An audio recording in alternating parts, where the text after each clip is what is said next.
여호와여, 내가 주와 변론할 때에는 주께서 이로우시니이다. 그러나 내가 주께 질문하옵나니 악한 자의 길이 형통하며 반역한 자가 다 평안함은 무슨 까닭이니까? 주께서 그들을 심으심으로 그들이 뿌리가 박히고 장성하여 열매를 맺었거늘 그들의 입은 주께 가까우나 그들의 마음은 머니이다. 여호와여, 주께서 나를 아시고 나를 보시며 내 마음이 주를 향하여 어떠함을 감찰하시오니 양을 잡으려고 끌어냄과 같이 그들을 끌어내시되 죽일 나를 위하여 그들을 구별하옵소서. 언제까지 이 땅이 슬퍼하며 온 지방의 채소가 마르리까? 짐승과 새들도 멸절하게 되었사오니 이는 이 땅 주민이 약하여 스스로 말하기를 그가 우리의 나중일을 보지 못하리라 함이니이다. 만일 내가 보행자와 함께 달려도 피곤하면 어찌 능히 말과 경주하겠느냐?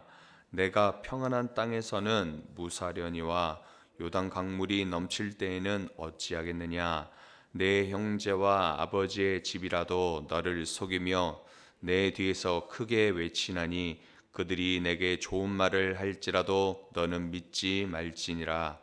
내가 내 집을 버리며 내 소유를 내던져 내 마음으로 사랑한 것을 그 원수의 손에 넘겼나니 내 소유가 숲속의 사자같이 되어서 나를 향하여 그 소리를 내므로 내가 그를 미워하였음이로다.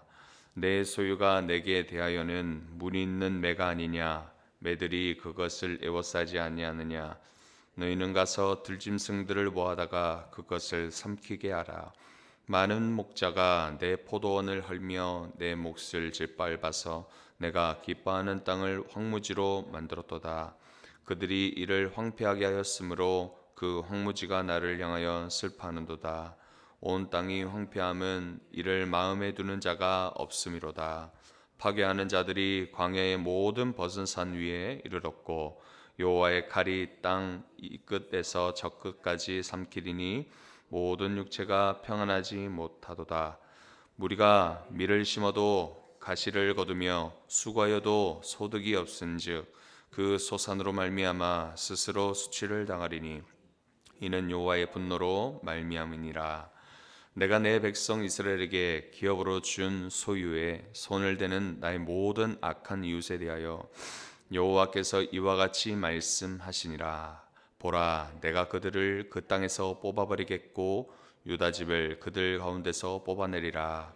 내가 그들을 뽑아낸 후에 내가 돌이켜 그들을 불쌍히 여겨서 각 사람을 그들의 기업으로 각 사람을 그 땅으로 다시 인도하리니 그들이 내 백성의 도를 부지런히 배우며 살아있는 여호와라는 내 이름으로 맹세하기를 자기들이 내 백성을 가리켜 바알로 맹세하게 한 것 같이 하면 그들이 내 백성 가운데에 세움을 입으려니와 그들이 순종하지 아니하면 내가 반드시 그 나라를 뽑으리라.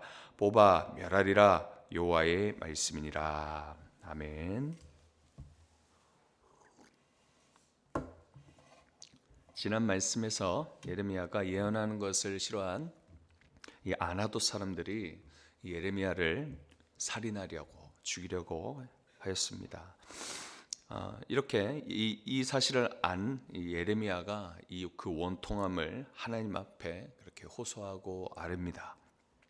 하나님은 그들에게 재앙을 내리겠다 그렇게 명하시죠.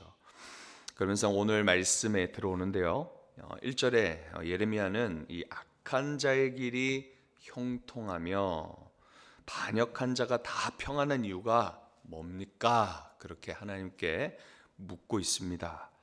무엇입니까? 이게 인과응보에 대한 것입니다. 의인이 복을 받고 악인이 저주를 받는다라는 거예요. 예레미야가 아무리 사역을 한다 해도 결실이 없었기 때문에 그러면 그는 어떤 사역자입니까? 복된 사역자입니까? 아니면 저주를 받는 사역자입니까?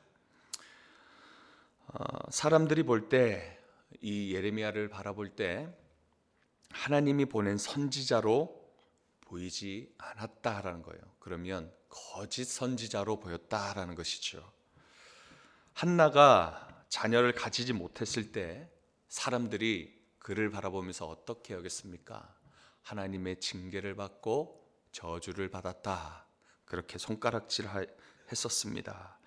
예레미야도 이 한나처럼 하나님 앞에 그 억울함을 호소하고 있었다라는 것입니다. 오히려 하나님의 부르신 종들이 잘 되는 그 사역의 열매를 맺는 그런 모습이 아니었고, 거짓 선지자들이 차라리 그냥 이들이 오히려 흥하고 더 판치고 그들의 애연을 더 즐거워하고, 그들이 애연을 왜 즐거워했을까요? 사람이 듣기에 굉장히 달콤한 그런 애연들이었기 때문인 것이죠. 오히려 여러분 오늘날 어떻습니까? 신천지가 흥하고 요즘 수료한답시고 신천지 청년들이 지금 전주 온 땅을 다 누비면서 전도하고 있답니다. 그리고 하나님의 교회, 여러분 하나님의 교회 건물 보셨습니까? 대리석 건물이 곳곳에 세워져 가고 있는 것을 우리가 볼 수 있습니다. 하나님은 왜 저들을 그냥 내버려 두십니까? 저들이 흥하도록, 저렇게 잘 되도록, 건물이 이곳저곳 세워지도록, 저렇게 화려하게 시내에 많은 젊은이들을 이렇게 판치도록 이렇게 내버려 두십니까? 예레미야의 질문도 이런 것이었습니다. 하나님의 답변은 5절에서 6절에 말씀합니다. 예레미야에게 그래 예레미야야 하면서 따뜻하게 답변해 주시는 것이 아니었습니다. 오히려 이 어려움은 아무것도 아니야 그렇게 말씀하시면서 이 사소한 일 가지고 왜 그러느냐 그렇게 말씀합니다. 6절에 악인을 믿지 말라라고 합니다. 이 믿지 말라 이 말이 곧 바라보지 마라 이 말입니다. 그들을 바라보지 말라고 그렇게 예레미야에게 말씀하신 하나님은 너는 나를 믿어야 돼. 여전히 나만 바라보고 있어야 돼. 그렇게 말씀하시고 계십니다. 예레미야는 오늘 오직 이 하나님 한 분만 바라보고 나가야 할 사역자입니다. 오직 하나님만 우리의 편이시기 때문입니다. 이 새벽에 오늘 이 본문 말씀을 통해서 우리의 삶에 우리 하나님 외치고 계십니다. 하나님 자신만 바라보고 붙드는 믿음이 필요하다. 그렇게 우리에게 말씀하십니다. 7절에서 13절에는 매우 참담한 백성들의 반역의 결과가 기록되어져 있습니다. 하나님께서 말씀을 전하라 보내신 이 예레미야 선지자를 죽이려 하는 백성들의 모습을 볼 수 있어요. 하나님을 반역하는, 배반하는 행위인 것입니다. 이것이 곧 출애굽 시대 때에도 이 백성들이 하나님의 세운 이 지도자 모세와 아론을 내쫓으려고 했습니다. 그들의 마음대로 지도자를 세워서 다시 애굽 땅으로 돌아가려 했었습니다. 이 모습과 똑같은 것이에요. 그리고 이 지도자들에게 늘 힘들 때마다 어려울 때마다 도전했습니다. 그 리더십에 대해서 도전해서 그 자리를 빼앗으려 했습니다. 욕했습니다. 불평했습니다. 하나님의 말씀을 듣기도 싫어했고요. 하나님께 속하기에 완강하게 거절했습니다. 하나님의 소유된 백성이 이 본문의 말씀에서처럼 거절하고 튕겨내고 하나님께서 보낸 종을 죽이려 한다면 그 모습을 바라보시는 우리 하나님 어떻게 하겠습니까? 당연한 거 아니겠습니까? 하나님께서 참으시든지 그들을 버리시든지 하나님의 주권대로 하시겠지만 하나님께서는 여기서는 어떻게 하세요? 안타깝지만 단호하게 그들을 포기하고 계십니다. 자, 7절 안에 보십시오. 7절을 보시면 동사들 위주로 한번 보십시오. 어떤 동사들이 있습니까? 버리다, 내던지다, 넘기다. 이것만 보아도 하나님께서 얼마나 실망하셨는지 볼 수 있습니다. 그리고 그들에 대해서 심판하시고자 하는 마음이 참 많이 느껴지는 그런 동사들입니다. 자, 여러분, 무엇을 버리고 무엇을 내던지고 무엇을 넘기셨습니까? 내 집과 내 소유와 내 마음이라고 그렇게 적혀 있어요. 자, 이렇게 표현한 것, 이것이 누구를 향한 하나님의 마음이겠습니까? 우리들을 향한 마음이에요. 여러분들을 향한 마음입니다. 우리를 바라보면서 너는 내 집이라고, 너는 내 소유라고, 너는 내 마음이라고 그렇게 말씀하고 계십니다. 그렇게 인정하고 그렇게 우리를 여기시며 사랑하고 계신 하나님이셨습니다. 그러나 내 소유, 내 집, 내 소유, 내 마음인 너희가 나를 배반하였으니 나는 너희를 버리고 내던지고 넘기겠다. 그렇게 말씀하고 계시는 거예요. 이렇게 우리를 사랑했고 기대하셨던 하나님의 마음, 이 이스라엘은 어떤 패역한 짓을 했습니까? 10절에 포도원을 파괴하고 폐허가 되게 하였습니다. 그리고 황무하게 되어진 땅만이 현재 어떻습니까? 통곡만 하고 있습니다. 그뿐 아니라 이 황폐함을 바라보면서 백성들의 마음은 어떠합니까? 단단해집니다. 아무렇지도 않습니다. 무관심합니다. 그냥 그 패역한 채로 황폐한 그 모습 그대로 그냥 내버려 두는 것입니다. 그 모습을 바라보면서 어떤 모습이어야 합니까? 돌이켜야 되죠. 회개해야 되죠. 땅바닥 땅땅 치면서 통곡해야 됩니다. 그러나 그들은 전혀 그렇지 않아요. 하나님을 찾지도 않습니다. 부르짖지도 않았다라는 겁니다. 무관심이었다라는 거예요. 12절과 13절 그들에게 임하는 환난에 대해서 기록하고 있어요. 파괴하는 자들을 하나님의 이 심판의 도구로 사용하시죠. 하나님의 분노로 인해서 수고하여도 소득 없이 수치만 당하게 하십니다. 이스라엘에게는 이토록 하나님을 찾지 않아도 될 만큼 하나님이 아닌 다른 그 어떤 의지하는 것이 있었다라는 겁니다. 하나님 아니고도 괜찮아. 나 이거 갖고 있거든. 나 재능 갖고 있거든. 나 물질 갖고 있거든. 내 자녀 있거든. 하나님 의지하지 않는 것입니다. 내 집 있거든. 내 좋은 직장 있거든. 내 좋은 명예 있어. 그러고 있는 거예요.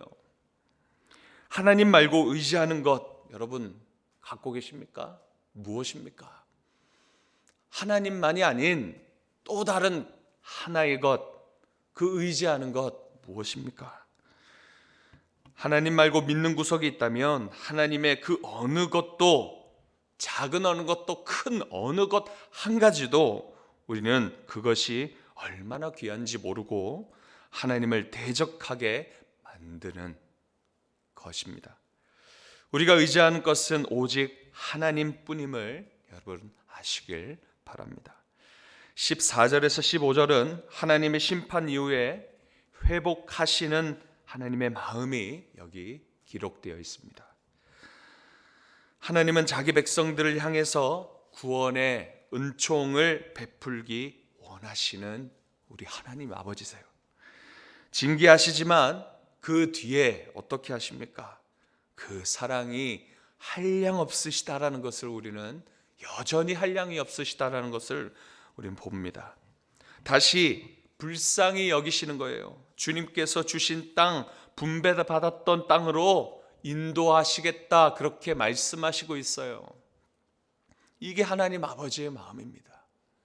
마지막 16절과 17절에는 이스라엘의 징계의 도구로 사용했던 이 원수들의 땅에 대한 하나님의 긍휼의 은혜를 말씀하고 있습니다. 그들에게도 하나님은 구원을 베풀어 주시는 그런 크신 분이세요. 택한 백성들이 걷는 그 진리를 배우고 따라서 하나님의 주권을 인정하기로 여호와의 이름으로 맹세하여서 자신들이 믿는 그 바알신을 모두 버리고 그렇게 그들은 내 백성이 되게 하시겠다 그렇게 말씀하십니다. 그들의 믿고 따르는 의지하는 것 하나님 말고 다른 것들을 다 버리겠다라고 이야기하면, 하나님의 말씀과 하나님의 그 진리의 도에 따라서 하나님의 이름을 믿고 따르겠다라고 이야기하면 내 백성에게 되게 하겠다 말씀하시는 거예요. 그러나 그 반대로 불순종의 결국은 무엇입니까? 하나님은 뿌리채 뽑아 완전히 멸하게 될 것이다 경고하고 있습니다. 말씀을 맺겠습니다. 하나님을 순종하는 자를 구원하십니다. 그러나 불순종하는 자는 그 구원의 반대죠. 죽음입니다. 하나님은 심판당하는 자들을 보시면서 기뻐하시는 하나님 아버지가 아니세요. 고통 속에 탄식하시면서 그들을 어떻게 하면 회복의 길로 돌아서게 할까 고민하시고 탄식하시고 그렇게 기회를 주시려고 하시는 분이 바로 우리 아버지 하나님이십니다. 그렇다면 무엇이겠습니까? 우리의 선택에 달려 있다라는 거예요. 여러분, 무엇을 선택하시겠어요? 무엇을 의지하시겠습니까?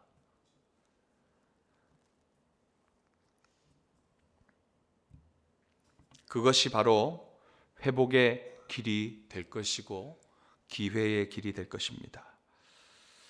매 순간 우리는 하나님의 긍휼의 은혜와 한량없는 사랑 가운데 있음을 여러분 기억하십시오.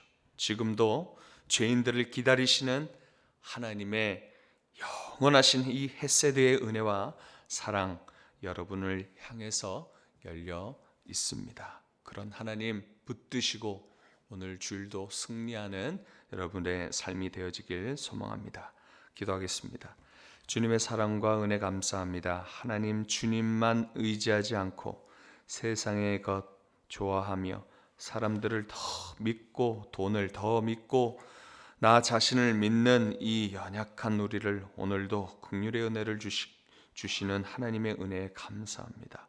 주님, 늘 우리를 기다려주시는 헷세대의 그 은혜, 인자하신 은혜, 친절하신 하나님의 그 사랑, 그 마음을 우리가 알아서 우리의 연약한 죄의 자리를 떠나 주님의 말씀의 그 도의 진리로 나아갈 수 있는 귀한 우리 성도들의 삶 되게 하여 주옵소서. 감사드리고 예수님의 이름으로 기도드립니다.